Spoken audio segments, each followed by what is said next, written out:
बोलने पे आदेश किया, इसके लिए आपका बहुत बहुत आभार। मैं सभापति महोदय आपके माध्यम से सरकार को कहना चाहता हूं कि जिस प्रकार से मुख्यमंत्री द्वारा जो बजट भाषण पढ़ने को कहा तब उन्होंने अगला बजट पढ़ा, इससे दुर्भाग्य क्या हो सकता है। ये तो मारवाड़ी में कहते हैं कि सुकन असुकन हुआ है, मतलब अब शुभ हुआ है। पूरा राजस्थान देख रहा है कि वास्तव में सुकन ही नहीं हुआ, तो ये क्या बजट लागू हो पाएगा, धरातल पर उतरेगा, ये नहीं उतरेगा। मैं सभापति महोदय आपके माध्यम से कह रहा हूं कि जिस प्रकार से ये आपने इस 4 साल के अंदर नवाचार क्या किया, पूर्व सरकार में जिस प्रकार भामाशाह योजना 30,000 से 3 लाख रुपए तक फ्री इलाज था, उसमें ये धरातल पे था, प्राइवेट हॉस्पिटलों को था, आपने उसको बदलकर चिरंजीवी किया। कहाँ चिरंजीवी 2-2.5 साल के बाद में लागू किया। आपको पता था कि अब सरकार के चुनाव नज़दीक आएंगे तब चालू करेंगे। 2.5 साल तक लोगों को लूटा, उसके बाद में आपने चिरंजीवी, वो भी आयुष्मान भारत की जो योजना वो उसमें जो मुख्य प्रधानमंत्री का था उसमें भी चालू किया उस चिरंजीवी, और 10 लाख की जगह आपने 25 लाख किया।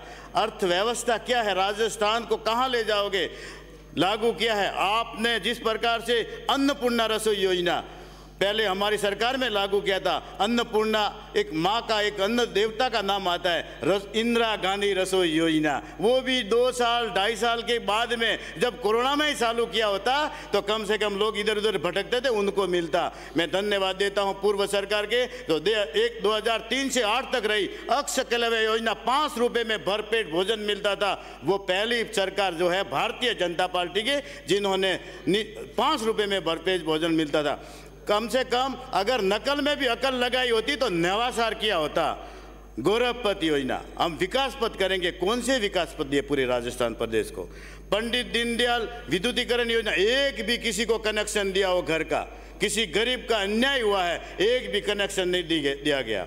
और जिस प्रकार से ये सुकन्या योजना 50,000 रुपये मिलते थे, शुभ लक्ष्मी योजना पढ़ने पर मिलते थे, वो सरकार थी भारतीय जनता पार्टी।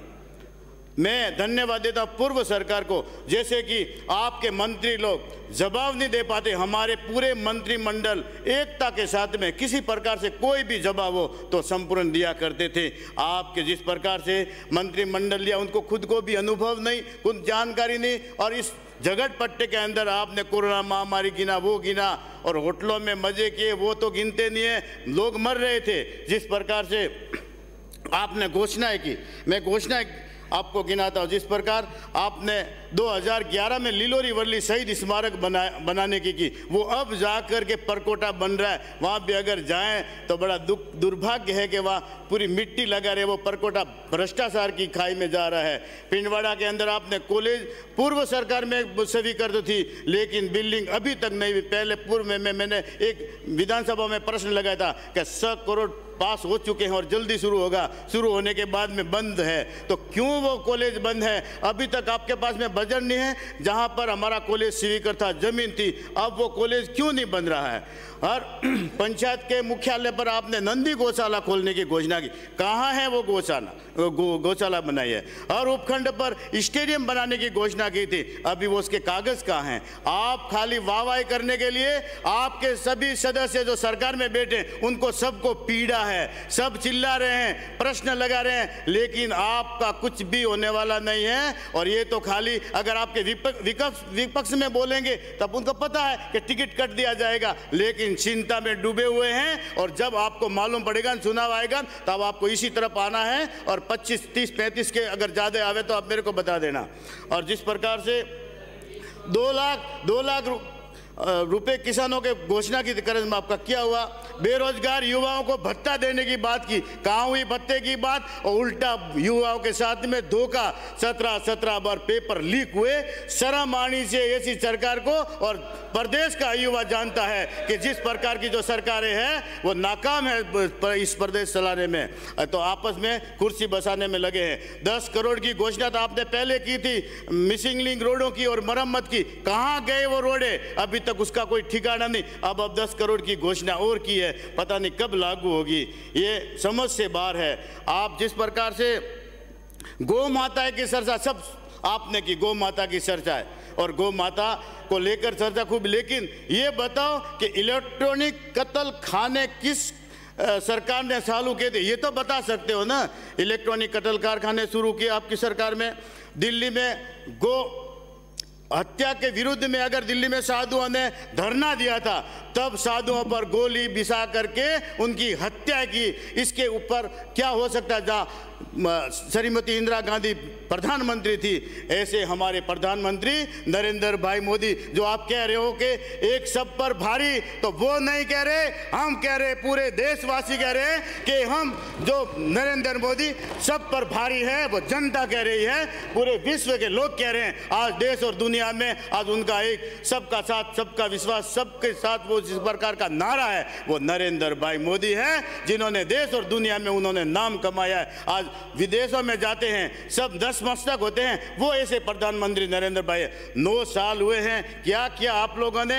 जैसे गौ माता के नाम पर अब चर्चाएं करते हो, अब जय श्री राम के नारे लगाते हो, अब नाव डूब रही है ना, तब आपको यादें आती है सारे कारनामे आप जिस प्रकार से ये कर रहे हो, जो किसी से छुपे हुए नहीं है। और जिस प्रकार की बजरी पे चर्चा हुई, हमारे बहुत ही विद्वान साथी शिवगंज सिरोही से आए हैं, वो सलाहकार हैं, और बजरी के विषय में आपने 1700-1600 रॉयल्टी करके जनता को लूटा है।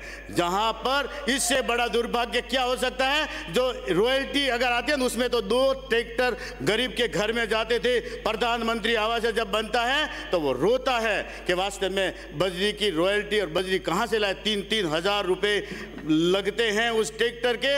मैं सभापति महोदय आपके मार्फत कहना चाहूँगा कि जिस प्रकार से ये सलाहकार जो मुख्यमंत्री को उस समय अगर चिल्लाए होते हैं, जब टेंडर हुए थे उस समय तो हमने कहीं विरोध किया, धरने प्रदर्शन किए, और हमारे प्रभारी मंत्री जी चौधरी साहब वहाँ सिरोही में आते, इनको भी हमने ज्ञापन दिया। तब उनको लगा कि वास्तव में अगर मैं अब चुनाव के सर पे है तो मैं नहीं बोलूँगा तो मेरे ऊपर पड़ेगा, तो उन्होंने फिर वाहवाही लूटने के लिए, जबकि जनता समझ चुकी है ये तो खाली झूठ का पुलंदा है और पढ़ाया गया बजट। मैं समझता हूं कि कुछ होने वाला नहीं है। और आप जिस प्रकार से सरकार में बैठे हुए ये घमंड ना करें कि हम सब कुछ कर लेंगे, लेकिन अभी तक स्कूलों की हालत देखी होगी आपने।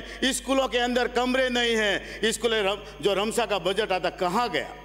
एक भी पैसा स्कूलों में नहीं लग रहा है। हॉस्पिटलों की आपने दशा देखी होगी, हॉस्पिटलों के अंदर मेरे विधानसभा के अंदर एक भी महिला विशेषज्ञ डॉक्टर नहीं। मामूली सामान्य डिलीवरी के अंदर 17-17 हजार रुपये लूटे जा रहे हैं। इससे दुर्भाग्य क्या हो सकता है? आज हॉस्पिटलों के अंदर कोई डॉक्टर नहीं है। PSC CHC कहीं खोली नहीं। किवरले में खूब दूर पड़ता है लोगों का, वहाँ PSC खोलने की जगह अलॉट की, लेकिन अभी तक कोई खोली नहीं। मैं तो सभापति महोदय आपके मार्फत ये कहना चाहूँगा, जिस प्रकार से स्कूलों के अंदर आपने इंग्लिश मीडियम खोला, अध्यापक कहाँ है इंग्लिश मीडियम के? फिर भी आपने जनता के साथ में धोखा किया है और स्कूल के अंदर अध्यापक नहीं है। मैं आपसे एक ही निवेदन करूंगा कि जिस प्रकार से जो अगर नौकरियां लगती है तो मेरिट जिले पे जिले ही रखे जाए। पूरा जिला खाली है क्योंकि वो उनका समय पूरा होने पर अपना स्थान पर जाते हैं। तो राजस्थान में पिछड़ा हुआ जिला अगर नौकरियों में है तो सिरोही जिला है। मेरा आप सरकार से यही है कि सभापति महोदय आप सरकार में निर्देश दें कि कम से कम मेरिट की लिस्ट बनती है, जिले वाइज बनाई जाए, ताकि हर व्यक्ति जिले से बाहर ना जाए और जिले में ही रहे, खाना पूर्ति हो। और आपने मुझे बोलने का समय दिया, बहुत बहुत धन्यवाद। जय हिंद, जय भारत।